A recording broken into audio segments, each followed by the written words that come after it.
Today on Snow Walker Outdoors, the Modern Toboggan sled. Don't go away.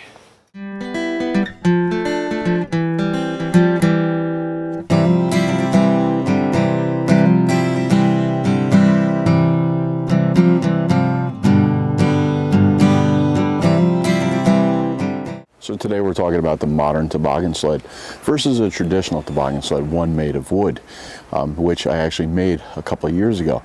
I use that primarily for the 18th century reenactment aspect of my winter camping and things. So it's not conducive to my modern winter camping or winter trekking. So we have the modern equivalent. Let's take a look at that. If we take a look at the parts of the toboggan, we'll see that it's very much like its wooden brother.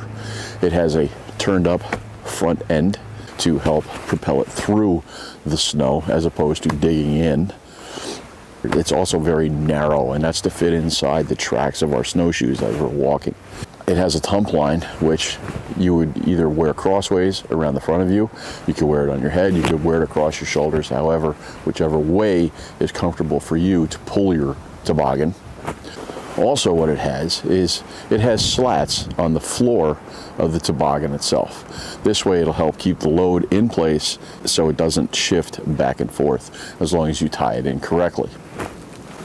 Lastly, it has a set of lacing webbing that originates from the tail, and then what we would do is we would go and crisscross them through the brass loops, much like you're lacing a shoe. What's the modern toboggan made out of? Well, the modern toboggan is basically made out of a high density molecular plastic. That's a big word for saying it's a sheet of plastic, but that's exactly what it is. The good thing about it is it doesn't require any maintenance. Okay, you can take it out, you can load it up, and you can use it. You don't have to wax it. Some people do. Some people do. I choose not to.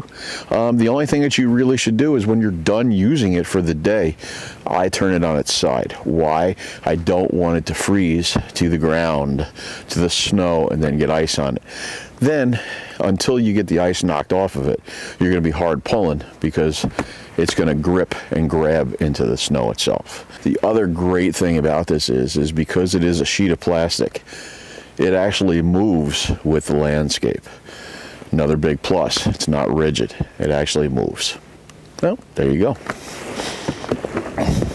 So in the next video, we'll show how I actually pack this.